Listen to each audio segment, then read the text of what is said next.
Hey there! Thank you for watching a new video. Well, it's been already a few days in October and I didn't felt like making my bullet journal.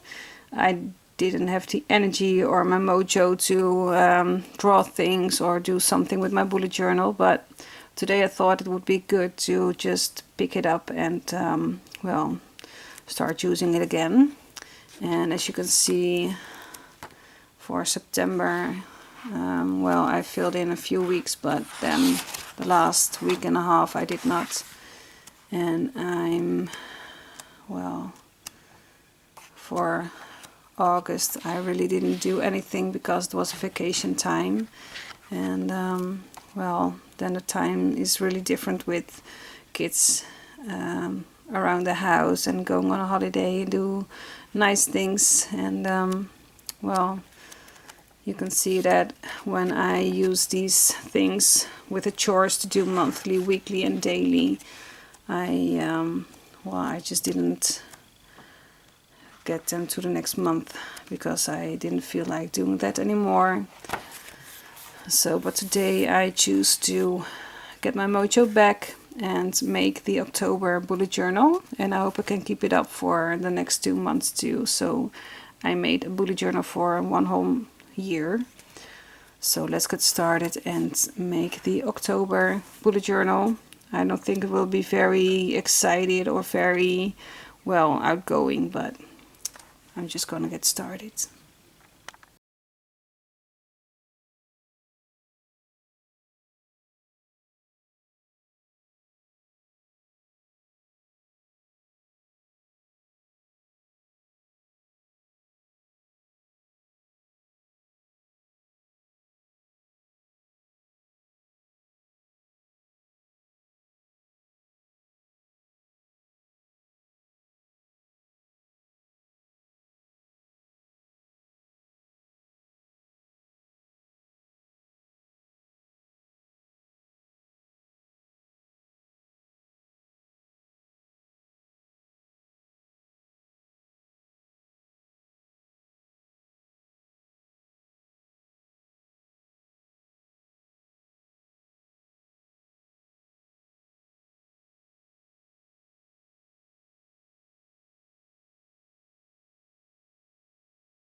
So this is it for this month, and it's not that spectacular, but it's just little pumpkins you can see. So for here October, the pumpkin, and these, well, I don't know how it's called in English, but we call it lampionnetjes.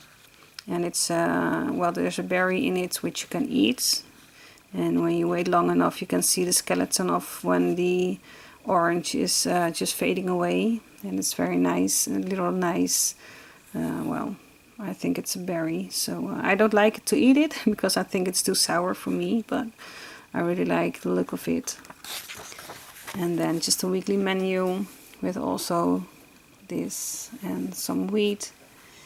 And I already made this by accident when I was just making the other pages, but I don't really like how it's colored, and I noticed my orange, well, I just have one orange color and not multiple shades, so, and I think I need to buy some new Crayola Super Tips. This is what I use, and I had on a big box of it, but I think the half of it just don't work anymore, so I need to buy a new one someday. But here's my weekly menu, and you can see the previous month I just made lines like this, and now I just made little boxes. I thought it would be nice to just make some new weekly menus. So here's how it looks, and this is what I already made, because if you have to look how I make this twice, then I don't think it's that nice to look at. It's a little bit boring. So here is my October. Here's my brain dump and my goals for this month, and I draw another pumpkin over here. So this is it, and I hope you liked it. And I noticed I don't have really room in my head to well, to really be free to draw things, and I just have a lot of my mind, so I don't have the energy to, well, make my bullet journal that well, I don't know how to call it, but a little bit a lot of embellishment around it. So I'm just happy I just made my October bullet journal, and I can keep track of my weekly menus. I have to write it down because finally I made a weekly menu with my family, so it's easier for me to know what to eat and which groceries I have to buy, because sometimes I just don't know anymore what to eat. So I hope I can keep on track with this and make a weekly menu every week, so my head doesn't keep that full anymore. So well, I'm just curious if you are making a bullet journal, and if you did it from the start of this year, and what themes you are using in your bullet journal. And please feel free to put it in the comment section below, and maybe you have a blog where you post it. I really love to see what you are making. Or maybe you are having a YouTube channel too with bullet journals, so please feel free to put those links in the comment section below. And for now, I just wish you a happy day, and I hope to see you in the next video. Bye bye.